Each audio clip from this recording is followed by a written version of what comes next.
2. ভাত খাই থাকোঁতে নিৰঞ্জনে চমুকৈ অপৰাক শশাংকৰ বিষয়ে ক'লে। একালৰ অসমৰ মন্ত্ৰী মন্মথ চৌধুৰীৰ সৰু পুতেক শশাংক চৌধুৰী। মন্মথ চৌধুৰী একাধাৰে ভালেমান বছৰ মন্ত্ৰী আছিল।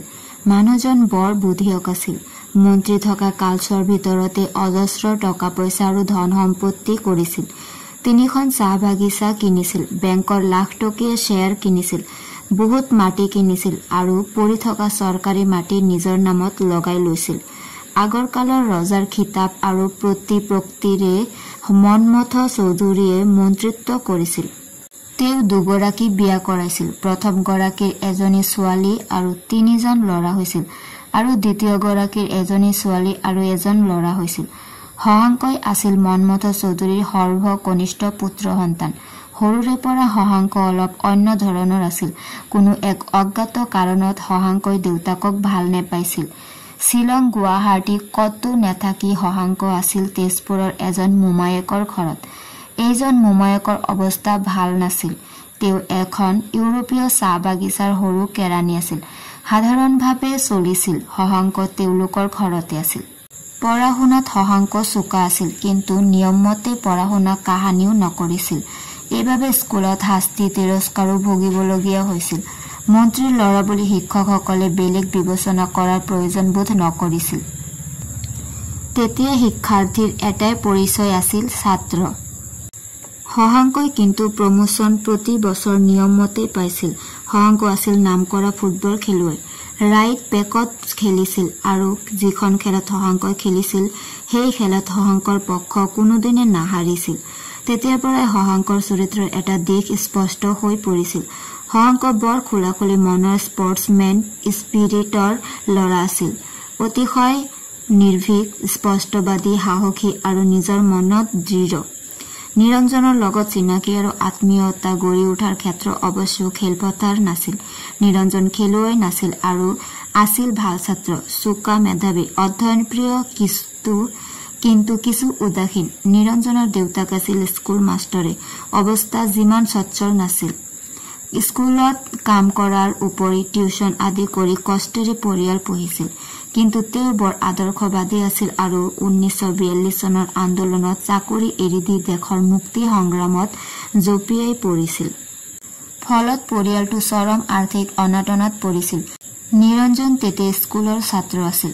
এনেদিনতে শশাংকৰ লগত নিৰঞ্জনৰ পৰিচয় আৰু আত্মীয়তা গঢ়ি উঠিছিল। প্ৰকৃততে কিন্তু দুয়োৰে মাজত দেখাই মেলাই আকৃতিয়ে প্ৰকৃতিয়ে মিল অতি কমেই আছিল। শশাংক ওখ আৰু লাহী, নিৰঞ্জন চাপৰ আৰু কিছু শকত। নিৰঞ্জনৰ ৰাপ লিখা পঢ়াত, শশাংকৰ খেল ধেমালিত। শশাংক অলপ হৈছৈ আৰু খেয়ালী।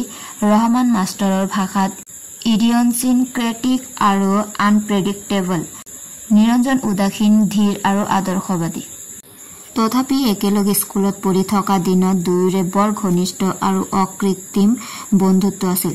এটা কথাত দুয়োৰে মিল আছিল। দুয়ো আছিল নিজ নিজ মতত দৃঢ় আৰু আকুৰগোজ। নিজৰ মত প্ৰতিপন্ন কৰিবৰ কাৰণে যুক্তি তৰ্কত হাৰ মানিবলৈ এজনো প্ৰস্তুত নাছিল আৰু কেতিয়াবা কোনো বিষয়া লৈ এনে তৰ্কবাদ চলি থকাৰ সময়ত অন্যান্যই তেওঁলোকৰ কাজিয়া লগা বুলিহে ভাবিছিল। শশাংকৰ কথা আজিলৈকে নিৰঞ্জনে অপৰাৰ আগত কিয় এবাৰো উলিওৱা নাছিল, সেই কথা জানিবলৈ অপৰাৰ কৌতূহল হৈছিল যদিও সেই প্ৰশ্ন এতিয়াই তেওঁ নকৰিলে। কিন্তু অপৰা এই কথা ভাবিলে যে এনে এজন বাল্যবন্ধুৰ কথা সম্পূৰ্ণ পাহৰি আছিল বুলি নিৰঞ্জনে কলেও তেওঁ বিশ্বাস কৰিব নোৱাৰিব। অপৰাৰ পৰা শশাংকৰ কথা সম্পূৰ্ণ লুকুৱাই ৰখাৰো কিবা কাৰণ থাকিব পাৰে বুলি তেওঁ নেভাবিলে। অপৰাই মাথোন কলে, আজি চৌধুৰীক আমাৰ ঘৰত ৰাখিব পাৰিম, কিন্তু নেথাকো বুলিলে ৰাখিব পৰাৰ কোনো আশা নাই। চৌধুৰী বৰ একা চেকা, মোৰ অলপ কাম আছে, ওলাই যাম। তেওঁ যদি আহে তুমি থাকিবলৈ কবা, থাকো বুলিলে তুমি কলেও থাকিব। কিছুপৰৰ মূৰত নিৰঞ্জন ওলাই গল। অপৰাই শশাংকৰ কাৰণ বাট চাই থাকিল, কিন্তু শশাংক আহি ওলালহি গধূলিৰ পিছত। যেতিয়া তেওঁ ঘূৰি অহাৰ আশা অপৰাই এৰিয়ে দিছিল। এইবাৰ শশাংকই গাড়ীখন চোতাললৈকে সুমুৱাই আনিলে। শশাংক অহা দেখি অপৰা অকাৰণতে কিছু ব্যস্ত হৈ পৰিল। তেওঁ ঘৰৰ লাইটবোৰ জ্বলাই দিলে আৰু খৰখেদা কৰি আগফাললৈ ওলাই আহিল। নিজ মনে শশাংক ভিতৰ সোমাই আহিল। এবাৰ তেওঁৰ মুখলৈ চাই অপৰাই কলে, আপুনি ইমান পলম কত কৰিলে? মই বাট চাই চাই ভাগৰি গলো। ছফাখনত বহি শশাংকই নিৰ্বিকাৰভাৱে চিগাৰেট এটা জ্বলালে আৰু অপৰাৰ প্ৰশ্নটোৰ উত্তৰ নিদি সুধিলে, নিৰঞ্জন নাই নেকি? ওলাই গৈছে, আহিব। শশাংকই অপৰাৰ মুখলৈ চালে। তেতিয়া অপৰাৰ চকুত কলা গগলছযোৰ আছিল। কথাটো আগতেও শশাংকৰ চকুত পৰিছিল। নুসুধিবলগীয়া কথা যদিও তেওঁ গাত নলগা ধৰণে সুধিলে, আপুনি যে ৰাতিও গগলছ পিন্ধি আছে? অপৰা অপ্ৰতিভ হল। এই কথাষাৰ সুধিব বুলি আৰু এনেকৈ সুধিব বুলি অপৰাই ভবা নাছিল। উত্তৰ এৰাই যাবৰ চেষ্টা কৰি লাভ নাই বুলি ভাবি অপৰাই কিছু সৰু মাতেৰে কলে, মোৰ এটা চকু বেয়া। কথাষাৰ জানো সমবেদনা জনোৱাৰ পৰিৱৰ্তে শশাংকই কলে, কেনেকৈ বেয়া হল? চমুকৈ অপৰাই কলে, সৰুকালতে বেয়া হল, বিয়াৰ আগতে। অপৰাই এই কথাৰ উত্তৰ নিদি কলে, দুপৰীয়া ভাত আপুনি খাবলৈকে নহল নহয়? মোক আৰু অথনিতকৈ ক্ষীণ দেখিছে নেকি চাওকচোন। অপৰাই শান্তভাৱে হাঁহিলে আৰু কলে, চাহকে কৰো, আপুনি কাপোৰ কানি সলাওক। ভোক লগা নাই। হেমিদুৰৰ তাত ভালকৈ চাহ খোৱা হল। তথাপি কিবা এটা খাওক। আনক গৈ বাৰু। ৰব, গাড়ীতে কিবা কিবি আছে, লৈ আহো। কৈ শশাংক গাড়ীৰ ওচৰলৈ গল আৰু গাড়ীৰ ভিতৰত ভৰাই অনা বস্তুবোৰ উলিয়াবলৈ লৈ অপৰাক মাতিলে, চাও আপুনি এইপিনে আহক। অপৰা গাড়ীৰ ওচৰলৈ গল, কিন্তু শশাংকৰ কাণ্ড দেখি বেছ বিস্মিত হল। যথেষ্ট ডাঙৰ এটা ৰৌ মাছ, ফুলকবি 1 খাং, বুট দাইল, পিঁয়াজ 1 কেজিমান, মাখনৰ টিন, লফ, কেক, বিস্কুট, আচ কিছুমান আৰু অন্যান্য ভালেমান কিবা কিবি গাড়ীৰ পৰা নমাই অপৰাৰ হাতত দি যাব ধৰিলে। ৰব, আটাইবোৰ কেনেকৈ নিম? অপৰাই কলে। দুয়ো দুবাৰকৈ অহা যোৱা কৰি শশাংকৈ অনা বস্তুবোৰ গাড়ীৰ পৰা ভিতৰলৈ আনিলে। ইমানবোৰ বস্তু কেলেই আনিলে? চাকৰ বাকৰ নাই নেকি? ল'ৰাটো বজাৰলৈ গৈছে, আপোনালোকৰ নিজৰ ল'ৰা ছোৱালী নাই নেকি? অপৰাই সেই কথাৰ উত্তৰ নিদিলে। পাছফালৰ বাৰাণ্ডাত পৰি থকা জীয়া ৰৌ মাছটোৰ ফালে দেখুৱাই অপৰাই কলে, ইমানটো মাছ কেলেই আনিলে? কোনে খাব? মেকুৰী নাই? শশাংকই কলে। অপৰাই মুখ টিপি হাঁহিলে। তেওঁৰ মনত পৰিল নিৰঞ্জনে কোৱা কথাষাৰ। শশাংক বৰ একাচোকা। আৰু প্ৰশ্ন নকৰি বস্তুবোৰ সামৰাত লাগিল অপৰা। ড্ৰয়িং ৰুমত বহি শশাংকই নিৰ্বিকাৰভাৱে চিগাৰেট হুপি হুপি কিনি অনা সেইদিনাৰ বাতৰি কাকতখনত চকু ফুৰাই গল। সময় বিসদৃশ, অবিচিত্ৰ পৃথিৱীখনত নতুন একো নঘটা হল। ভাৰতত ভাতৰৰ আকাল, ভিয়েটনামত সংঘৰ্ষ, এৰোপ্লেনৰ এক্সিডেণ্টত এদল মানুহ মৰিল। ৰুছিয়াৰ কিবা এটা সৰ্বপ্ৰথম বা বৃহত্তম উদ্ভাৱনাৰ গতানুগতিক বাতৰি। শশাংকই নিৰুৎসাহ অনুভৱ কৰিলে। এইবাৰ বাতৰি লৈ এখন কাকত কেনেকৈ বাতৰি কাকত হ'ব পাৰে? এই ভাৰতীয় ৰাজনৈতিক নেতাবোৰৰ দীঘলীয়া ভাষণ আৰু বক্তৃতা। আজিলৈকে কোনোদিন শশাংকই তাৰ এটা শব্দ পৰা নাই। ষ্টেটমেণ্ট আৰু বক্তৃতা দিয়াৰ বদ অভ্যাসটো জৱাহৰলাল নেহৰুৱে আৰম্ভ কৰি থৈ গল। অন্য বহুত বেয়া অভ্যাস আৰম্ভ কৰি থৈ যোৱাৰ দৰে শশাংকই নপৰে। এটা বেগত কিবা কিবি বজাৰ কৰি লৈ নিৰঞ্জন ওলালহি। শশাংকক বহি থকা দেখি তেওঁ সুধিলে, তুমি কেতিয়া আহিলা? অপৰা আছেনে নাই? শশাংকই প্ৰথম প্ৰশ্নটোৰ উত্তৰ নিদি দ্বিতীয়টোৰ চমু উত্তৰ দিলে, আছে। নিৰঞ্জন ভিতৰলৈ গল আৰু বেগটো থৈ আহি শশাংকৰ লগত বহিলহি। তুমি দুপৰীয়া ভাত খাবলৈ নাহিলা? হেমিদুৰ তাতে বহুত কিবা কিবি খালো, পলম হৈ গল, তেতিয়া আৰু ভাত খাবৰ সময় নাছিল। এনেতে ভিতৰৰ পৰা আহি অপৰাই কলে, আপোনালোক আহকচোন। কলৈ? পাছফালৰ বাৰাণ্ডালৈকে আহক। কেলে? নিৰঞ্জনে সুধিলে। কিবা এটা খাওকহি, তাতে বহি কথা বতৰা পাতিব। ইয়াত বাহিৰা আলহী বহি থকা দি থাকিব নেলাগে। আহা শশাংক, ভিতৰলৈকে যাও। দুয়ো উঠি পাছফালৰ বাৰাণ্ডালৈ গল। মাজত বেতৰ সৰু টিপয়খন আৰু দুফালে দুখন বেতৰ চাপৰ চকী। দুয়ো বহিল। ইয়াত সঁচাকৈয়ে পৰিৱেশটো ঘৰুৱা। এখন প্লেটত অলপ বিস্কুট আৰু আন এখনত কিচমিচ, চেপ আদি কিছু ফল থৈ অপৰাই দুয়োলৈকে দুপিয়লা কফি আনিলে। কফি দিওঁ, পাতলকৈ দিব, শশাংকই কলে। অপৰাই কলে, মই অলপ ৰন্ধা বঢ়াত লাগো, আপোনালোকে কথা বতৰা পাতক দেই। সামান্য কৰ্তৃত্ব আৰু সামান্য অনুৰোধৰ সুৰত অপৰাই কলে। শশাংকই বুজিলে যে কথাৰ ভাগ পাবৰ কাৰণেহে অপৰাই আনি তেওঁলোকক পাছ বাৰাণ্ডাত বহুৱাই লৈছেহি। অন্যান্য ২-৪ আখৰ কথা পতাৰ পিছত নিৰঞ্জনে কলে, বুজিছা শশাংক, মই তোমাৰ কথা পাহৰিয়েই আছিলো। সেই এৰা এৰি হোৱাৰ পিছৰ পৰা আমাৰ আৰু কাহানিও দেখা দেখি হোৱাই নাই নহয়। মই কিন্তু তোমাৰ কিছু কিছু খবৰ পাওঁ। মই অতত ঘূৰি ফুৰো নহয়, কেতিয়াবা তোমাৰ কথা কৰবাত ওলাই, কিন্তু ময়ো তোমালোকৰ কোনো বিশেষ খবৰ নেপাওঁ। তোমাৰ ঘৰত নেদেখা হলে কিন্তু মই তোমাক কিজানি চিনিবই নোৱাৰিলোহেঁতেন। তুমি বহুত সলনি হৈ গৈছা, শশাংকই কলে।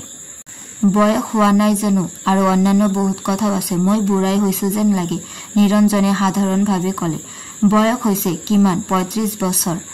আজিকালি কত ৩৫ বছৰত মানুহ বুঢ়া নহয়। ৫৫ বছৰত চাকৰিৰ পৰা ৰিটায়াৰ হোৱা মানুহবোৰ দেখা নাই নে? কেনেকৈ ডেকা হৈ থাকে। আৰু তোমাৰনো চিন্তা কিহৰ? ভালেই আছা যেন দেখিছো। নিৰঞ্জনে কলে, তুমি কিন্তু সঁচাকৈয়ে একেবাৰে ডেকা হৈ আছা। তোমাৰ বয়স যেন কমিছেহে, বঢ়া নাই। মই বয়সৰ কথা কোনোদিনে চিন্তা নকৰো। আছো, জীয়াই আছো, বছ। সুধিছো দেই, বেয়া নাপাব। আজিকালি কি কৰা? বেয়া পাবৰ একো নাই। মোক জানাই, চাকৰি বাকৰি কৰা মানুহ মই নহয়। চুৰি ডকাইতিও কৰিব নোৱাৰো, ভিক্ষাও কৰিব নোৱাৰো। অপৰাই তামোলৰ বটাটো দি গল আৰু কাপ প্লেট লৈ গল। সেইবোৰ কৰিবৰতো তোমাৰ দৰকাৰো নহয়। নিজে কিবা এটা নকৰি সদায় মন্ত্ৰীৰ ল'ৰা হৈ থকা হলে সেইবোৰকে কৰিব লাগিলেহেঁতেন। চাকৰি নহলেও চুৰি ডকাইতি কৰিব লাগিলেহেঁতেন। মোৰ কথাটো জানা? জানো, সেইকাৰণেই সুধিছো, তুমি আজিকালি কত কি কৰি আছা? কিবা এটাতো নিশ্চয় কৰা। মই ব্যৱসায় কৰো, এটা মটৰ কাৰখানা খুলিছো। আপ টু ডেট কাৰখানা। পুৰণি মটৰ গাড়ী কিনি লওঁ, কাৰখানাত ভাল কৰাও, ৰং চং দিয়ে একেবাৰে টিপটপ নতুন যেন কৰাও আৰু বিক্ৰী কৰো। একোখন গাড়ীত কমেও ৪-৫ হাজাৰ লাভ থাকে। কাৰখানা মেনেজাৰ মেকানিকে চলায়, মই গাড়ী কিনা বেচা কৰো। সেইকাৰণে ঘূৰি মেলি ফুৰা তেন্তে। সেইকাৰণে বেচিব খোজা পুৰণি গাড়ীৰ খবৰ পালে মই নিজেই গৈ চাই মেলি দৰদাম কৰি কিনো। তেতিয়া বৰ ঠগ খাবৰ ভয় নেথাকে। কথাবোৰ ৰান্ধনী ঘৰৰ সন্মুখৰ বাৰাণ্ডাত বেতৰ চাপৰ মূৰাটোত বহি আলুৰ বাকলি গুচাই থকা অপৰাই কান্দি নীৰৱে শুনি আছিল। মাজে মাজে তেওঁ তাৰ পৰা একোবাৰ শশাংকহঁতৰ ফালে চাইছিল। কেতিয়াবা শশাংকৰ চকুৱে চকুৱে পৰি অপ্ৰস্তুত হৈ হাঁহি দিছিল। নিৰঞ্জনে সেইফালে বৰকৈ মন কৰা নাছিল। শশাংকই ইটোৰ পিছত সিটো চিগাৰেট হুপি গৈছিল আৰু নিজৰ কথাবোৰ কোনোবা এজনক কবলৈ পাই যেন এটা তৃপ্তি লাভ কৰিছিল। এই সময়ত যেন তেওঁৰ নিজৰ বাহিৰে অন্যৰ কথা ভাবিবৰ বা জানিবৰ অকণো ইচ্ছা নাছিল। কিছু পৰৰ নীৰৱতাৰ পিছত প্ৰায় অতৰ্কিতভাৱে নিৰঞ্জনে সুধিলে, তুমি বিয়া বাৰু কৰালে নে নাই? সেই কথা মই কব নোৱাৰো। কব নোৱাৰিবা? ৰভা দি ৰাইজক ভোজ ভাত খুৱাই নিমন্ত্ৰণী চিঠিৰে জাননী দি মোৰ বিয়া পাতিবলৈ নহল। নিৰঞ্জনে শশাংকৰ মুখলৈ চালে। শশাংকই কলে, আচৰিত হব নালাগে, মই বুজাই কৈছো। কিন্তু সেইবোৰ কথা জানি যে তোমালোকৰ কিবা লাভ হব মই আশা কৰিব পৰা নাই। মিছেছ খাউণ্ড, মোৰ কথাবোৰলৈ আপুনি কাণ দি আছে নেকি আকৌ? অপৰাই হাঁহি কলে, কাণ দিয়া নাই, এনেয়ে শুনি আছো। মাইকী মানুহবোৰে লোকৰ কথা শুনি ভাল পায়, কিন্তু মোৰ কথা শুনি আপুনি আমনিহে পাব কিজানি। আপুনি কৈ যাওকচোন বাৰু। পালে মইহে আমনি পাম। অলপ সহাৰ নিচিনা কৰি নতুনকৈ জ্বলোৱা চিগাৰেটটোত টানকৈ সোপা এটা মাৰি চকীখনত আউজি শশাংক ভালকৈ বহি ললে। যেন কব খোজা কথাখিনি কবৰ কাৰণে এটা নিশ্চিত অৱলম্বনৰ দৰকাৰ। তাৰ পিছত কলে, আমাৰ মানুহবোৰে বিয়া কথাটোত বৰ গুৰুত্ব দিয়ে নহয়। দিয়েতো, গুৰুত্ব দিবলগীয়া নহয় বুলি ভাবা নেকি তুমি? মই একোকে নেভাবো। মিছেছ খাউণ্ডে শুনি নথকা হলে মই কলোহেঁতেন যে বিয়া কেৱল এটা বায়লজিকেল নেচেচিটি, ছচিয়েল বা অন্য কোনো নেচেচিটি ই পূৰণ নকৰে। ৰান্ধনীশালৰ পৰা ল'ৰাটোৱে আহি অপৰাক কিবা এটা সুধিলে। সৰুকৈ অপৰাই কলে, তেওঁ কিন্তু একাণপতীয়াকৈ শুনি আছিল শশাংকৰ কথা। নিজৰ বিয়াৰ বিষয়ে গাত নলগা ধৰণে শশাংকই যি কলে তাৰ মৰ্ম হল এনেকুৱা। শশাংকৰ দেউতাকৰ মন্ত্ৰিত্ব কালৰ ওৰ পৰিছিল। দেউতাকে তেতিয়া পলিটিক্স আৰু বিজনেছ কৰিছিল, অৰ্থাৎ মন্ত্ৰী হৈ নাথাকিলেও এজন মন্ত্ৰীৰ সকলো প্ৰভাৱ প্ৰতিপত্তিৰে ৰাজ্যখনত নানা কিছু কৰি ফুৰিছিল আৰু ইতিমধ্যে কিনা চাহ বাগিচা কেইখনত মাজে মাজে চকু ফুৰাইছিল। মন্ত্ৰী নোহোৱাৰ বাবে তেওঁৰ আৰ্জনৰ এটা ফুটা কৰিও কম পৰা নাছিল। পূৰ্বৰে পৰা দেউতাকৰ প্ৰতি থকা বিৰূপ আৰু বিদ্ৰোহী মনোভাৱ শশাংকৰ কিছুমান বিশেষ কাৰণত তীব্ৰতৰ হৈ উঠিছিল আৰু ঘৰ এৰি শশাংক আইন পঢ়োগৈ বুলি কলিকতালৈ গুচি গৈছিল। কলিকতাত কোনো হোষ্টেল বা মেছত নাথাকি শশাংক এটা মাৰাঠী পৰিয়ালত পেয়িং গেষ্ট হৈ থাকিবলৈ লৈছিল। পৰিয়ালটো আছিল নিসন্তান, স্বামী স্ত্ৰী দুজন মানুহ আৰু তেওঁলোকে তুলি লোৱা এজনী 15-16 বছৰীয়া মান ছোৱালী। শশাংক এজন অসমীয়া ল'ৰা আৰু কলিকতাত ল পঢ়িছে। সেই পৰিয়ালটোৱে শশাংকৰ বিষয়ে ইয়াৰ বেছি বিশেষ একো নাজানিছিল আৰু জানিবলৈ কাহানিও বিচৰাও নাছিল। হয়তো অসমৰ এজন মন্ত্ৰীৰ সন্তান বুলি জনা হলে তেওঁলোকে শশাংকক অন্য চকুৰে চালেহেঁতেন। মাজে মাজে শশাংকই ল ক্লাছ কৰে। এখন ইংৰাজী দৈনিক কাকতত খেল বিভাগৰ সহকাৰী পৰিচালক ৰূপে বাতৰি যোগায় আৰু খেলৰ আলোচনা সমালোচনাত লিখে। প্ৰগতিশীল নাট্য গোষ্ঠীবোৰৰ নাটক চাই আৰু কেতিয়াবা বিশেষ কাম নাথাকিলে কলিকতাত দৈনিক হৈ থকা সভা শোভাযাত্ৰা আদিত যোগ দিয়ে, কিন্তু কোনো ৰাজনীতি নকৰে। শশাংকই ঘৰৰ পৰা টকা পইচা একো নিদিয়ে, অথচ কলিকতাত নিজে যথেষ্ট আৰ্জনো কৰিব নোৱাৰে আৰু আৰ্জন কৰিলেও অতিৰিক্ত খৰচ কৰি পইচা উৰাই দিয়ে। সেই দেখি প্ৰায়ে টকাৰ অভাৱত পৰে। মাৰাঠী পৰিয়ালটোৰ অৰ্জন তেনেই সীমাবদ্ধ আছিল। বুঢ়াই বৰ্তমান এখন বিজনেছ ফাৰ্মত একাউণ্টছ ব্ৰাঞ্চত কাম কৰে। বুঢ়ীয়ে এটা টেইলৰিং আৰু এম্ব্ৰইডাৰী স্কুলত ছোৱালীবোৰক চিলাইৰ আৰু ফুল তোলাৰ কাম শিকায় আৰু ছোৱালীজনীয়ে দিনত এটা আৰ্টছ কলেজত পঢ়ে আৰু গধূলি দুটা ফেশ্বনেবল ৰেষ্টুৰাঁত গান গায়। তাৰোপৰি তেওঁলোকে শশাংকক পেয়িং গেষ্ট ৰাখিছিল। পৰিয়ালটোক জোখী পৰিয়াল বুলি সকলোৱে জানিছিল। পাৰ্ক চাৰ্কাছত আমিৰ আলী এভিনিউৰ কাষত এটা গলিত আছিল জোখীৰ ঘৰ। সদানন্দ জোখী, মায়া জোখী আৰু ছায়া। ছোৱালীজনীৰ নাম ছায়া, তাই কিন্তু জোখী উপাধি নিলিখে। ইয়াৰ কাৰণ জনাত শশাংকৰ বৰ বেছি আহুকাল হোৱা নাছিল।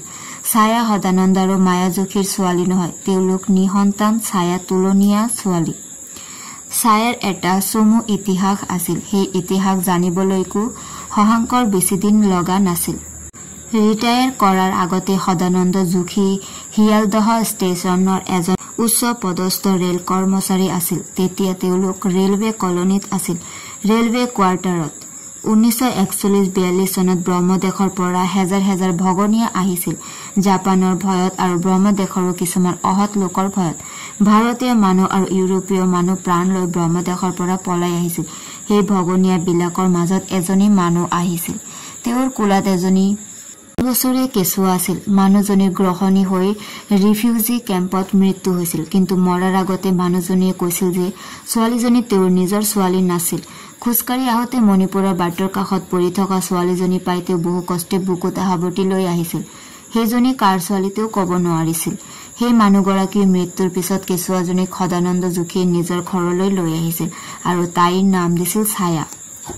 সদানন্দ জোখীৰ অন্য দুষ্কৃতি সৰহ নাছিল যদিও দুটা দুখ থকাৰ কথা বহুতে জানিছিল। তেওঁ মদ খাইছিল আৰু কেতিয়াবা জোখতকৈ বহুত বেছি খাইছিল আৰু মাতাল হৈ পৰিছিল। দ্বিতীয় দোষ, কোনোৰ মতে তেওঁ বৰ কৃপী নাছিল। তেওঁৰ 25,000 টকাৰ ইনচিয়ৰ আছিল। প্ৰভিডেণ্ট ফাণ্ডত যথেষ্ট টকা আছিল। বুঢ়া বয়সত চাকৰি কৰিও কিছু আৰ্জন কৰিছিল। মায়া আৰু ছায়ায়ো নিজ নিজ ভাগে কিছু খৰচ উলিয়াইছিল। তথাপি বুঢ়া বুঢ়ীয়ে মানুহৰ আগত নিজৰ অৱস্থা ভাল নহয় বুলি কৈ ভাল পাইছিল আৰু দুপইচা আৰ্জন কৰাৰ আশাতে নিজৰ ঘৰত পেয়িং গেষ্ট ৰাখিছিল। অৱশ্য কৃপী নাছিল যদিও দোষী দম্পতীয়ে ছায়াক বৰ মৰম কৰিছিল। ছায়াৰ কাৰণে খৰচ কৰাত অকণো কাৰ্পণ্য নকৰিছিল। জোখী পৰিয়ালৰ থকা ঘৰটো সদানন্দৰ নিজৰে আছিল। ৰেলত কাম কৰি থকাৰ দিনতে তেওঁ ঘৰটো কিনিছিল। এতিয়া তাৰ দাম বহুত হেজাৰ টকা হ'ব। কলিকতাতে মায়া জোখীৰ ভায়েক এটা আছিল। খিদিৰপুৰৰ ফালে কিবা কাম কৰিছিল। মাজে মাজে তেওঁ জোখীহঁতৰ ঘৰলৈ আহিছিল। ছায়াই তেওঁক মামা বুলি মাতিছিল। সদানন্দৰ কোনোবাই আছেনে নাই ক'ব পৰা নাযায়, কিন্তু কেতিয়াবা 3-4 বছৰৰ মূৰে মূৰে এজন মানুহ বম্বেৰ পৰা আহিছিল। শশাংকই ইমানকে জানিছিল যে সেই মানুহজন সদানন্দৰ কোনোবা সম্পৰ্কীয় আপোন মানুহ হয় কি হয় জনা নাছিল আৰু জানিবৰ প্ৰয়োজনো উপলব্ধি কৰা নাছিল। সাধাৰণভাৱে ক'বলৈ গ'লে সদানন্দ জোখীৰ পৰিয়ালটোত 4জন মানুহ নিৰালমে বাস কৰিছিল। সদানন্দ, মায়া, ছায়া আৰু শশাংক। পৰিয়ালটোত বিশেষ কোনো হাই উৰুমি নাছিল। পৰিয়ালটোৰ সাধাৰণ কথা বতৰাৰ ভাষা মাৰাঠী, হিন্দীও কয়, ইংৰাজীও কয় আৰু আটাইকেইজনে সলসলীয়াকৈ বঙলা ক'ব পাৰে। শশাংকয়ো মাৰাঠীৰ বাহিৰে বাকী 3টা ভাষা জোখী পৰিয়ালত ব্যৱহাৰ কৰে। শশাংকই নিজকে কোৱা দি কৈ যোৱা কথাবোৰ নীৰৱে শুনি গৈছিল যদি প্ৰকৃততে নিৰঞ্জনে একো সোৱাদ পোৱা নাছিল। হয়তো ছায়া নামৰ ছোৱালীজনীকে শশাংকই বিয়া কৰালে, কিন্তু সেই কথা কবৰ কাৰণে ইমান দীঘলীয়া ভূমিকা কৰাৰ কাৰণে নিৰঞ্জনে বুজি নাপালে। অপৰাই কিন্তু একানপতীয়াকৈ কথাবোৰলৈ কাণ দি গৈছিল আৰু ৰান্ধনীশালৰ সাধাৰণ খুটুং খাটাঙৰ বাহিৰে অন্য কোনো গণ্ডগোলে শশাংকৰ কথা শুনাত বাধা দিয়া নাছিল। কথাবোৰ যে অলপ আমনি লগা হৈছে সেই কথা শশাংকয়ো হয়তো অনুমান কৰিছিল। অপৰা ইতিমধ্যে ৰান্ধনীশাললৈ উঠি গৈছিল। তেলত ভজা পিঁয়াজৰ গোন্ধ আহি শশাংকহঁতৰ নাকত লাগিছিলহি। জুইৰ কাষত চাপৰ মূৰাটোত বহি অপৰা মাছ ভাজিবলৈ বহিছিল। শশাংকই তেওঁৰ ফালে চাই দেখিলে জুইৰ পোহৰত অপৰাৰ মুখখন ধুনীয়া হৈছে দেখিবলৈ। অপৰাৰ নাকটো জোঙা, গাল দুখন পুৰত, বাহু দুটা মাংসল আৰু গোল। কাপোৰ কানি সাৱধানে লৈ থকা সত্বেও অপৰাৰ বুকুৰ এটা দিশ প্ৰকট হৈ ওলাই আছে। অপৰাৰ মূৰত উৰণি নাই, সামান্য ঢৌ উঠাত চুলিখিনি বেছ কলা। ঢিলা হৈ যোৱা খোপাটোৰে অপৰাক ভাল দেখাইছে। শশাংকৰ মনত লাগিল যেন মাছ ভাজি আছে যদিও এই মুহূৰ্তত অপৰাই অন্য কিবা কথা এটা চিন্তা কৰি আছে আৰু শশাংকই তেওঁৰ ফালে চাইছে বুলি তেওঁ বুজিব পাৰিছে। শশাংকই মাতিলে, মিছেছ খাউণ্ড।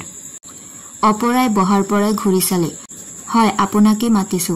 অকণমান ৰ'ব, মই মাছখিনি নমাই লওঁ, নহ'লে দেৰি যাব। কিবা লাগে নেকি? নিৰঞ্জনে সুধিলে। আমি ড্ৰয়িং ৰুমলৈকে যাওঁ, তাতে বহি বহি কথা পাতিম। তেখেতে জানোচা বেয়া পায়। অপৰা উঠি আহিল। শশাংকই ক'লে, আপোনাক ৰক্ষা কৰিব খুজিছো। মানে? অপৰাই ক'লে, মোৰ কথাবোৰ শুনি জানো আপোনাৰ বিৰক্তি লগা নাই? আমি ড্ৰয়িং ৰুমলৈ যাওঁ, আপুনি ৰন্ধা বঢ়া কৰক। অলপ হাঁহি অপৰাই ক'লে, ইয়াৰ পিছৰ কথাখিনি হ'বলা বৰ গোপনীয় নে বৰ ইণ্টাৰেষ্টিং? গোপনীয় নিশ্চয় নহয়, আৰু ইণ্টাৰেষ্টিং হয় নে নহয় তাকো মই সঠিক ক'ব নোৱাৰো। আপোনাৰ শুনি আমনি লাগিছে বুলিহে মই আগফালে যাব খুজিছো, মিছেছ খাউণ্ড। অপৰাই ক'লে, এটা কথাত মোৰ আপত্তি আছে। নিৰঞ্জন আৰু শশাংক দুয়ো অপৰাৰ মুখলৈ চালে। মোৰ নাম মিছেছ খাউণ্ড নহয়, অপৰাজিতা খাউণ্ড। তেখেত আপোনাৰ বন্ধু। তেখেতে মোক অপৰা বুলি মাতে, আপুনি মোক নামকাৰী নেমাতে কিয়? মই আপোনাক নামকাৰী মাতিলে পিছে আপুনি মোক কি বুলি মাতিব? শশাংকই ক'লে। কৰুণভাৱে হাঁহি এটা মাৰি নিৰঞ্জনে ক'লে, তুমি আগৰ দৰেই আছা শশাংক, অকণো সলনি হোৱা নাই। সেইটো কমপ্লেইন নে কমপ্লিমেণ্ট? আজি অত বছৰৰ লুটিঘটিৰ মাজেদি সৰকি আহি মই আগৰ নিচিনা আছো বুলি তুমি ক'লেও মই বিশ্বাস কৰিম কিয়? অপৰাই ক'লে, কোনে কাক কি বুলি মাতিব সেইটো পিছত ব্যাকৰণ চাই ঠিক কৰি লোৱা হ'ব, কিন্তু বৰ্তমান আপুনি মোক নামকাৰী তুমি বুলি মাতিব। মিছেছ খাউণ্ড চাউণ্ডবোৰ মোৰ ভাল নালাগে। শশাংকই ক'লে, বাৰু সেই বুলিয়ে মাতিবৰ চেষ্টা কৰিম, কিন্তু নিৰঞ্জন আৰু মোৰ সকলো কথাৰ ভাগ নিবিচাৰিবা। কাৰো কথাৰ ভাগ মই নিবিচাৰো, অপৰাই ক'লে। তেন্তে আমি ড্ৰয়িং ৰুমলৈ যাওঁ ব'লা, শশাংকই ক'লে। এইবাৰ অপৰাই কৈ উঠিল, সেইটো নহ'ব, ছায়া আৰু আপোনাৰ কি হ'ল কৈ যাব লাগিব। কোন ছায়া? ইমান সোনকালে পাহৰি যোৱাৰ ভাও জুৰিলে কেনেকৈ হ'ব? জুখি পৰিয়ালৰ সেই ছোৱালীজনী। তুমি তেন্তে মোৰ কথাখিনি শুনি আছিলা? মোক শুনাবৰ কাৰণে জানো কোৱা নাছিল? তেখেত বহিহে আছে, কিবা শুনিছে জানো? সঁচা? শশাংকই প্ৰশ্ন চাৱনিৰে নিৰঞ্জনৰ মুখলৈ চালে। এক শূন্য চাৱনিৰে শশাংকৰ মুখলৈ চাই নিৰঞ্জনে ক'লে, কেতিয়াবা মই চকুৰে দেখি থকা বা কাণেৰে শুনি থকাবোৰো বুজি নাপাওঁ শশাংক। ই মোৰ এক প্ৰকাৰ বেমাৰ বুলি কৈছে ডাক্তৰে। বিস্ময় প্ৰকাশ কৰি শশাংকই ক'লে, অতঃপৰে মই কৈ থকা কথাবোৰ তুমি বুজা নাই? চিন্তিতভাৱে নিৰঞ্জনে ক'লে, কথাবোৰ বুজিছো, কিন্তু তাৰ অৰ্থ বুজিব পৰা নাই। তাৰ মানে? অপৰাই ক'লে, সেয়া মই কৈছো নহয়। তুমিতো আগেয়ে এনেকুৱা এবচেণ্ট মাইণ্ডেড নাছিলা। মোতকৈতো তুমি বহুত ভাল ছাত্ৰ আছিলা। কৰুণভাৱে হাঁহি নিৰঞ্জনে ক'লে, মই ছাত্ৰ থকাৰ বহুত দিন হ'ল। দিনবোৰ সলনি হৈছে আৰু ময়ো সলনি হৈছো। সেই দেখি কিছুমান কথা মই বুজিব নোৱাৰো। শশাংক দমি গ'ল। বাহিৰৰ ৰাতিটো কিছু বিবৰ্ণ যেন লাগিল। নিৰঞ্জনৰ বাৰীৰ চকু এখনৰ ওপৰত পাতল কুঁৱলী ওলমি আছে। কুঁৱলীখিনিক শশাংকৰ ৰহস্যময় যেন লাগিল। পৰিস্থিতিটো গধুৰ হৈ পৰাটো অপৰাই অনুভৱ কৰিলে। তেওঁ ক'লে, আপোনালোক বাৰু ড্ৰয়িং ৰুমলৈকে যাওক আৰু তাতে কথা বতৰা পাতকগৈ। মই ভাত পানীৰ দিহা কৰোঁ। এতিয়াই পেটত অকণো ঠাই নাই। অন্তত 11 বজাৰ আগত মোৰ ৰাতিৰ ভাত খোৱাৰ অভ্যাসেই নাই। অপৰা আৰু শশাংকই পতা কথাত গুৰুত্ব বা মনোযোগ নিদি নিৰঞ্জনে ক'লে, তুমি জুখি পৰিয়ালত কিয় থাকিবলৈ গৈছিলা মই বুজিব পৰা নাই। তুমি তাকে ভাবি আছা? মই জনাত দেউতাৰাই তেখেতৰ অন্য ল'ৰা ছোৱালী কেইটাক মৰম কৰা দিয়ে তোমাকো মৰম কৰিছিল, তথাপি সৰুৰে পৰা তুমি দেউতাৰাক ভাল পোৱা নাছিলা, বিৰোধ কৰি চলিছিলা কিয় বাৰু? আৰু কলিকতাত ল পঢ়িবলৈ গৈ তুমি দেউতাৰৰ পৰা খৰচ পাতি বিচৰা নাছিলা কিয় বাৰু? নিৰঞ্জনৰ প্ৰশ্নত শশাংক অলপ চিন্তিত হৈ পৰে। লাহে লাহে শশাংকই কলে, মাজে মাজে ময়ো ভাবো দেউতাক কিয় মই ভাল পাব নোৱাৰিছিলো। হয়তো মন্ত্ৰী মানুহবোৰৰ প্ৰতি মোৰ এটা সহজাত বিদ্বেষ আছিল, নাইবা সৰুৰে পৰা মই বৰ আত্মকেন্দ্ৰিক আৰু সচেতন আছিলো। নিজৰ পাৰ্চনেলিটিটো উপলব্ধি কৰাৰ এটা আকাংক্ষা মোৰ কিজানি সৰুৰে পৰাই আছিল, হয়তো অন্য কাৰণো আছিল। দেউতাৰা ডাঙৰ মানুহ হোৱাৰ কাৰণে তোমাৰ কিবা ইনফেৰিয়ৰিটি কমপ্লেক্স আছিল নেকি বাৰু? মোৰ কিন্তু ছুপেৰিয়ৰিটি কমপ্লেক্সহে থকা যেন লাগে। মই ভাবিছো প্ৰকৃততে তোমাৰ এটা ইনফেৰিয়ৰিটি কমপ্লেক্স আছিল, সেইবাবে দেউতাৰৰ উৎসৱত তুমি সহ্য কৰিব পৰা নাছিলা, আৰু সেইবাবে তুমি হোষ্টেলে নেথাকি জুখি পৰিয়ালত পেইং গেষ্ট আছিলা।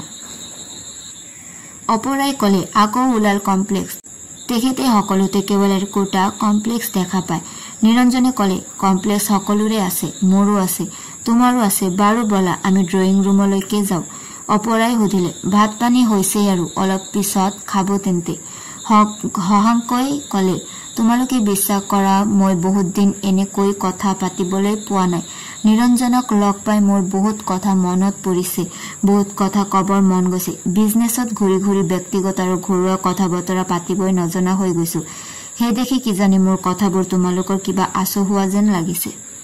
কৈ শশাংক আৰু নিৰঞ্জন বহাৰ পৰা উঠিল আৰু ড্ৰয়িং ৰুমলৈ আহিল। অপৰাও লগতে আহি এটা কোমল নীলাভ লাইট জ্বলাই দিলে আৰু বেছি পোহৰৰ লাইটটো নুমুৱাই দিলে। এনেকুৱা অস্পষ্ট নীলাভ পোহৰত পাতল কুঁৱলীয়ে আগুৰি থকা ৰাতি দুজন বন্ধুৱে অন্তৰংগভাৱে মনৰ কথা পাতিবলৈ ভাল পাব। অপৰা ভিতৰলৈ গল আৰু ৰান্ধনীৰ ল'ৰাটোক কিবা দুটামান নিৰ্দেশ দিলে। তাৰ পিছত তেওঁ আহি ড্ৰয়িং ৰুমৰ এচুকে থকা বেতৰ চাপৰ চকীখনত বহিলহি। তেতিয়ালৈকে শশাংকহঁত মনে মনে বহি আছিল আৰু সেইদৰে যেন কোঠাৰ ভিতৰৰ নীৰৱতাখিনিৰ আত্মীয়তাখিনি উপলব্ধি কৰিবৰ চেষ্টা কৰিছিল। পাছফালৰ বাৰাণ্ডাৰ পৰা আহি ড্ৰয়িং ৰুমৰ কোমল পোহৰৰ মাজত শশাংকও যেন কিছু শান্ত, সংযত আৰু আত্মস্থ হৈ পৰিছিল। শশাংকই লাহে লাহে নিজৰ কথা কবলৈ আৰম্ভ কৰিছিল। তুমিতো জানাই নিৰঞ্জন, কিবা এটা কৰিবৰ সময়ত মই বৰকৈ ভবা চিন্তাও নকৰো।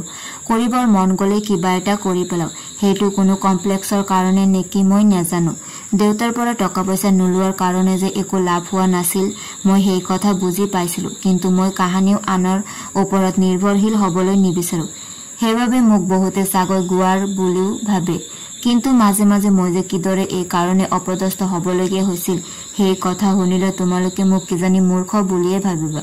কিছুমান মানুহ নিজৰ ইগ সম্পৰ্কে বৰ সচেতন থাকে, এইবাবে তেওঁলোকে অসুবিধাত পৰাটো স্বাভাৱিক, নিৰঞ্জনে কলে। শশাংকই লাহে লাহে এটা সৰু গভীৰ মাতেৰে কৈ গল, মোৰ প্ৰয়োজন পূৰাব পৰাকৈ মই কলিকতাত থকা আৰ্জন কৰিব পৰা নাছিলো। সৰহ টকা আৰ্জন কৰিবৰ কাৰণে অধিক খাটিবলৈকো মই প্ৰস্তুত নাছিলো। খোৱা মেলাৰ খৰচখিনি হৈছিল, কিন্তু জোতা মোজা কাপোৰ কানি লবলৈ টকাৰ নাটনি হৈছিল। কেতিয়াবা মোৰ চোলা কাপোৰ মাত্ৰ 2 সাজহে আছিল। ধোবাক কাপোৰ দিলে একে সাজকে 2-3 দিন পিন্ধি থাকিবলগীয়া হয়। কাপোৰো সোনকালে ফাটি, ধোবাকো পইচা দিব লাগে। সেই সময়ত মই নজনাকৈ ছায়াই মনে মনে মোৰ কাপোৰ কানি নিধুই ইস্ত্ৰি কৰি থৈ দিছিল। কাৰোবাৰ অনুগ্ৰহ বিচৰাতকৈ ভিক্ষা কৰাটো মই ভাল বুলি ভাবো, কিন্তু ছায়াৰ এইবোৰ কাৰ্যৰ মই প্ৰতিবাদ কৰিলেও বাধা দিব নোৱাৰিছিলো। জীৱনত কোনো কাহানিও কাৰো প্ৰতি অনুভৱ নকৰা এটা দুৰ্বলতা মই ছায়াৰ কাৰণে অনুভৱ কৰিছিলো। ছায়া বৰ ধুনীয়া আছিল নহয়? অপৰাই সুধিলে। ছোৱালীৰ ধুনীয়া সম্পৰ্কে মোৰ একো ধাৰণা নাই। ছায়া আছিল লাহি গাৰ এজনী পাতলীয়া ছোৱালী, কিছু ক্ষীণ কাৰণে অলপ ওখ যেন দেখাইছিল। গাৰ বৰণ আছিল ৰঙা বগা, সেইকাৰণে কেতিয়াবা মায়া জুখিয়ে কৈছিল যে ছায়াৰ মাক বাপেক নিশ্চয় কাশ্মীৰ বা পাঞ্জাৱৰ ফালৰ মানুহ আছিল চাগৈ, নহলে দেহাৰ গঠন আৰু বৰণ এনেকুৱা নহলহেঁতেন। ছায়াৰ নাকটো বৰ জোঙা আৰু ধুনীয়া আছিল। চকু দুটা অলপ ডাঙৰ ডাঙৰ আৰু গাৰ কলা আছিল, কিন্তু চকুত সদায় এটা বৰ বিষণ্ণ ট্ৰেজিক চাৱনি আছিল। এই চাৱনিটো চকুৰ পৰা গোটেই মুখখনতে বিয়পি পৰিছিল। সেইকাৰণে ছায়া দেখিবলৈ বেছি ধুনীয়া হৈছিল নহয়, অপৰাই কলে। সেইকাৰণে ছায়া দেখিবলৈ বেছি ধুনীয়া হৈছিল নেকি নেজানো, কিন্তু ছায়াৰ চেহেৰা পাতিতকৈ কথা বতৰা কাৰ্যকলাপে মোক বেছি আকৰ্ষণ কৰিছিল আৰু মই সঁচাকৈয়ে দুৰ্বল হৈ পৰিছিলোঁ। মই অনুভৱ কৰিছিলোঁ যেন জীয়াই থাকিবলৈ মোক ছায়াৰ অৱলম্বন লাগে। এই কথা সঁচা নহয় বুলি নিজক প্ৰত্যয় নিয়াবলৈ মই নিজৰ লগতে বহুত যুঁজিছিলোঁ। আজি বহুত দিনৰ মূৰত শশাংকৰ বুকুৰ মাজত সোমাই থকা বহুত অপ্ৰকাশিত কথাই আজি যেন ব্যক্ত হৈ উঠিবলৈ উজাৰ খাই উঠিল। আজিৰ দিনত দেখা পোৱা বলিষ্ঠ আত্মস্থ পৌৰুষ সম্পন্ন এজন ডেকাৰ সলনি এতিয়া যেন অপৰাৰ সন্মুখত এজন দুৰ্বল পৌৰ মানুহ অসহায়ভাৱে বহি আছে এনে লাগিল অপৰাৰ। নিৰঞ্জনে কিন্তু আপোন মনে কিবা এটা চিন্তা কৰি আছিল। তেওঁ শশাংক বা অপৰা কাৰো ফালে চোৱা নাছিল, চাই আছিল খিৰিকীৰ বাহিৰত নীৰৱে ৰৈ থকা ৰাতিটোৰ ফালে। তেওঁ একেবাৰে অন্যমনস্ক। এনেকুৱা ৰাতিয়ে মানুহৰ মান অভিমান শেষ কৰি মানুহক সৰল কৰে, সহজ কৰে, হয়তো দুৰ্বলো কৰে। নহলে নিজৰ ব্যক্তিগত জীৱনৰ কথা শশাংকৰ নিচিনা এজন মানুহে ইমান খোলাখুলিভাৱে নিৰঞ্জনৰ আগত কলেও সদ্য পৰিচিতা অপৰাজিতাৰ আগত হয়তো নকলেহেঁতেন। প্ৰকৃততে কথাবোৰ শশাংকই অকলেই কৈ গৈছিল। তেওঁৰ শ্ৰোতা কোন তালৈ তেওঁৰ বৰ লক্ষ্য আছিল। অপৰাই মাথোন ইমানকে বুজিছিল যে ছায়াক লৈ শশাংক কিছুমান সমস্যাৰ মাজত সোমাই পৰিছিল। জুখি পৰিয়াল নিঃসন্তান আছিল আৰু ছায়াও তেওঁলোকৰ নিজৰ সন্তান নাছিল। সদানন্দ জুখিৰ সম্পত্তিৰ উত্তৰাধিকাৰী হবৰ কাৰণে তলে তলে দুজন মানুহে চেষ্টা কৰি আছিল। এজন মায়া জুখিৰ কলিকতাতে থকা ভায়েক, আনজন মুম্বাইত থকা সদানন্দৰ ভাগিনীক নে ভতিজাক। মাজে মাজে দুয়ো বেলেগ বেলেগ সময়ত জুখিৰ ঘৰলৈ অহা যোৱা কৰিছিল, কিন্তু জুখিৰ পৰা কোনো সঁহাৰি পোৱাৰ নাছিল। জুখিৰ সম্পত্তিৰ অধিকাৰী ছায়াই হ'ব এনে এটা ধাৰণা কি সকলোৱে কৰিছিল। কিন্তু সদানন্দ জুখি জীয়াই থাকে মানে তেওঁৰ ধন সম্পত্তিৰ ভাগ আন কোনে পাব বুলি ভাবিবৰ থল নাছিল। সদানন্দ সকলো সম্পত্তিৰ অধিকাৰী হলে ছায়া এক সচ্ছল অৱস্থাৰ অধিকাৰিণী হৈ পৰিব। এনে ধাৰণাত কলিকতাত থকা দুই এজন মাৰাঠী ডেকাই ছায়াৰ লগত ঘনিষ্ঠতা গঢ়ি তোলাৰ চেষ্টা কৰিছিল। কিন্তু সকলোৰে লগত সৌহাৰ্দ্যপূৰ্ণ ব্যৱহাৰ কৰিলেও ছায়াৰ মনটো কোনেও বুজিব নোৱাৰিছিল। সম্পত্তিৰ আশাত দুই একে ছায়াক বিয়া কৰোৱাৰ ইংগিত দিছিল, কিন্তু এই বিষয়ত মায়া অথবা সদানন্দ কোনেও অকণো উৎসাহ দেখুওৱা নাছিল। তথাপি সদানন্দই বুজিছিল যে তেওঁৰ স্থাৱৰ অস্থাৱৰ সম্পত্তিৰ কিবা এটা দিহা লগাই থৈ নগলে তেওঁৰ মৃত্যুৰ লগে লগে সি কাৰ হাতলৈ যায় তাৰ কোনো ঠিক নাই। কিন্তু সমগ্ৰ সম্পত্তি ছায়াকে উইল কৰি দিয়াৰ বিষয়ত তেওঁ নিজৰ মন থিৰ কৰিব পৰা নাছিল। ছায়া এজনী অনাত্মীয়া ছোৱালী, হয়তো তাইৰ পচন্দমতে অচিন অজান কাৰোবাক বিয়া কৰাব আৰু জুখি পৰিয়ালৰ সমুদায় সম্পত্তি গৈ পৰিব সেই অচিনাজনৰ হাতত। সদানন্দৰ সমগ্ৰ জীৱনৰ কষ্টোপাৰ্জিত ধন সম্পত্তি এনেদৰে কাৰোবাৰ হাতলৈ যোৱাটোক সদানন্দই মানি লবলৈ টান পাইছিল। কিন্তু সদানন্দই বুজিছিল যে তেওঁ বেছিদিন জীয়াই থকাৰ আশা কম, কিয়নো কিছুদিনৰ পৰা তেওঁ ব্লাড প্ৰেছাৰত বেয়াকৈ ভুগিছিল। ছায়া এক সম্পূৰ্ণ অন্য ধৰণৰ ছোৱালী আছিল। যেতিয়াৰ পৰা ছায়াই জানিলে যে আজি পৃথিৱীৰ কোনেও তাইৰ প্ৰকৃত পৰিচয় নাজানে, তাই নিজেও নাজানে তাই কোন, তাইৰ পিতাক কোন, মাক কোন, এই পৃথিৱীত তাইৰ কোনোবা আছেনে নাই, ছায়াৰ জাতি কি, ধৰ্ম কি, গোষ্ঠী গোত্ৰ কি, সেই কথাও পৃথিৱীৰ কোনেও নাজানে। ছায়া বৰ বিমৰ্ষ আৰু চিন্তাকুল হৈ পৰিল। অৱশ্য বাহিৰত ছায়াৰ কোনো পৰিৱৰ্তন দেখা নগল। সদানন্দ জুখি কৃপণ, তেওঁ মদপী। হয়তো সদানন্দৰ চৰিত্ৰৰ আৰু কিবা কিবি দোষ আছে, কিন্তু সেই সদানন্দ আৰু মায়াই মোক পথৰ পৰা বুটলি লৈ জীৱন দান কৰিলে। নিজৰ সন্তানৰ দৰে মৰম কৰি মোক তুলি তালি ডাঙৰ কৰিলে। তথাপি মই জুখিৰ পৰিয়ালৰ সন্তান নহয়। মই আজি শিক্ষিতা হৈছো, নিজে 2 পইচা অৰ্জন কৰিব পৰা হৈছো। জুখি পৰিয়ালে যদি মোক তেওঁলোকৰ উত্তৰাধিকাৰী পাতিব নোখোজে, যদি মোক তেওঁলোকৰ সম্পত্তিৰ ভাগ নিদিয়ে, মই কিয় অসন্তোষ কৰিম। মোৰ সমগ্ৰ জীৱন দি তেওঁলোকৰ শুশ্ৰূষা কৰিলেও তেওঁলোকৰ মৰমৰ ধাৰ খুজি শেষ কৰিব নোৱাৰো। যি মোক জীৱন দিলে তাৰ বিনিময়ত মই দিবলৈ কি আছে? মোৰ জীৱনটো। কিন্তু মোৰ জীৱনটোৰে তেওঁলোকৰ কি কাম আহিব? এইবোৰ কথা ছায়াই মনতে ভাবিল। জুখি দম্পতীৰ প্ৰতি এক গভীৰ কৃতজ্ঞতা অনুভৱ কৰে আৰু তেওঁলোকৰ সন্তুষ্টিৰ কাৰণে কি কৰিব পাৰে তাৰ চিন্তা কৰে। কিন্তু দুৰ্ভাগ্যৰ কথা যে এইদৰে তেওঁলোকৰ প্ৰতি ছায়াৰ শ্ৰদ্ধা ভক্তি বাঢ়ি যোৱা দেখি সদানন্দই ভাবে তেওঁৰ সম্পত্তিৰ উত্তৰাধিকাৰী হোৱাৰ লোভতহে ছায়াই এইবোৰ কৰিছে। কিন্তু ছায়াৰ বিষয়ে যিহকে নেভাবক, তাইক তেওঁলোকে অকণো অনাদৰ নকৰে। নিজৰ আপোন সন্তান হোৱা হলে ছায়াক যিমান মৰম কৰিলেহেঁতেন তাতোকৈ অধিক মৰম কৰে ছায়াক। কিন্তু ছায়াৰ মনৰ অসন্তুষ্টিৰ চাম নেকাটে। পৰিচয়হীনতাৰ এক সমাধানবিহীন অন্তবেদনাই ছায়াক মাজে মাজে বৰ আমনি কৰে। তেতিয়া হয়তো ছায়াই চিঞৰি চিঞৰি গান গায়, নাইবা কোঠাৰ দুৱাৰ মাৰি ঘণ্টাৰ পিছত ঘণ্টা কিবা পৰি থাকে। পৃথিৱীৰ কোনেও ছায়াক সান্তনা দিব নোৱাৰে। ছায়া তেতিয়া উন্মনা হৈ পৰে, অধৈৰ্য হৈ পৰে, ডেছপাৰেট হৈ পৰে। শশাংকৰ কথাবোৰ অপৰা আৰু নিৰঞ্জনে নীৰৱে শুনি গৈছিল। নিৰঞ্জনে মাথোন মনে মনে ভাবিছিল, শশাংকৰ নিচিনা এটা মানুহে এনেবোৰ কথা এইদৰে চিন্তা কৰিবলৈ আৰু বৰ্ণনা কৰিবলৈ শিকিলে কেতিয়াৰ পৰা। বয়সে হয়তো শশাংকৰ মনোযোগত লৈকো বহুত পৰিৱৰ্তন আনিছে। এয়াই হয়তো স্বাভাৱিক। নিৰঞ্জনৰ ভোক লাগিছিল। তেওঁ ভাত খোৱাৰ কথা কওঁ কওঁ কৰিও কোৱা নাছিল। হয়তো শশাংকই ভাল নেপাব। অপৰাই কিন্তু তন্ময় চিত্তে শশাংকৰ কথাবোৰ শুনি গৈছিল। শশাংকই বৰ্ণনা কৰা জুখি পৰিয়ালটো তেনেই চিনাকি যেন হৈ পৰাৰ চকুৰ আগত ভাহি উঠিছিল।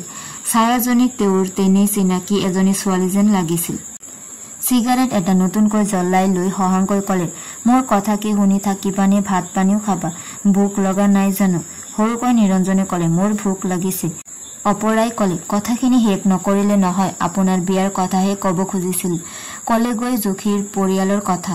শশাংকই নিৰ্বিকাৰভাৱে চিগাৰেট হুপি হুপি কলে, জুখিৰ পৰিয়ালৰ কথা নকলে মোৰ বিয়াৰ কথানো কেনেকৈ কম? তাৰ মানে ছায়াকে আপুনি বিয়া কৰালে নহয় জানো? শশাংকই কলে, বাৰু ভাত পানী চেঁচা হব, খাই লওঁগৈ বলা। কাক বিয়া কৰালো কাক নকৰালো পিছত কম। এনেকৈ নাটকীয়ভাৱে কথাখিনি আধৰুৱাকৈ এৰাৰ কাৰণে অপৰাই বৰ ভাল নাপালে। কিন্তু আজি প্ৰথম আহি পোৱা এজন মানুহৰ পৰা তেওঁৰ ব্যক্তিগত জীৱনৰ সকলো কথা জানিবলৈ বিচৰাটো সমীচীন নহব বুলি অপৰাই আৰু টানি নধৰিলে। হয়তো শশাংক আৰু 2 এদিন থাকিব, তেতিয়াও কথাবোৰ উলিয়াব পৰা যাব আৰু শশাংকই যে তেওঁৰ সকলো কথা অপৰাহতক কবই লাগিব তাৰে বাকী অৰ্থ আছে। নিৰঞ্জনৰ সহপাঠী বন্ধু কাৰণে হয়তো কথাবোৰ তেওঁ কৈছে। শশাংক আৰু নিৰঞ্জনে প্ৰায় নীৰৱে ভাত খালে। ভাত আঞ্জাৰ বিষয়ে 2-4টা কথা কোৱাৰ বাহিৰে অন্য কোনো কথাকে তেওঁলোকে নেপাতিলে। ভাত খাই উঠাৰ পিছতে শশাংকই কলে, মোৰ বৰ ভাগৰ লাগিছে অপৰা, মই শুম, বিচনা হব নহয়। অপৰাক শশাংকই নাম কাঢ়ি মতাৰ কাৰণে অপৰাৰ ভাল লাগিল। তেওঁলোকৰ মাজৰ গৃহস্থ অতিথি ভাৱটো যেন নোহোৱা হৈ গল। অপৰাই কলে, বিচনা চিচনা সকলো ঠিক কৰা আছে। নিৰঞ্জনে কলে, এতিয়া আৰু শশাংকক আমনি নকৰিবা অপৰা, তেওঁক শুবলৈ দিহা কৰি দিয়া, মোৰো টোপনি আহিছে, মই শুগৈ দেই শশাংক। ড্ৰয়িং ৰুমৰ কাষৰ সৰু কোঠাটোত শশাংকক শুবলৈ দিলে। এটা কোঠালি সম্পূৰ্ণ নিজৰ কৰি পোৱাত এটা আনন্দ আছে। নতুনকৈ পাৰি দিয়া ধকধকীয়া বগা বিচনা চাদৰখন, সৰু দুপাহী ফুল থকা নীলাভ গাৰু গিলিপ 2টা, কাষৰ টিপয়খনৰ ওপৰৰ পৰিষ্কাৰ টেবুল ক্লথখন, এই আটাইবোৰতে শশাংকই এটা সচেতন আত্মীয়তাৰ গোন্ধ পালে।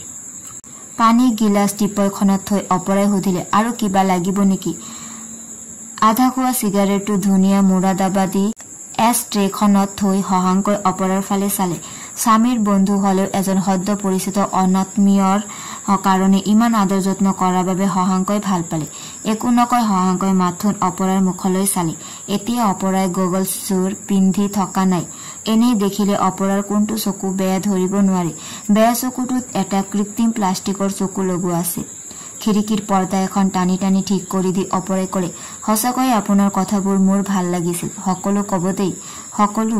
মোৰ সকলো কথা কব লাগিলে আৰব্য উপন্যাসৰ 1000 নিশাৰ সাধু কব লাগিব। সিমান সময় আৰু ধৈৰ্য মোৰ নাই আৰু তোমাৰ শুনিবৰো ধৈৰ্য নাথাকিব। অপৰাই কলে, নকবলগীয়া কিবা থাকিলে বাৰু নেলাগে কব, কিন্তু কবলগীয়াখিনিতো কব পাৰিব নহয় জানো?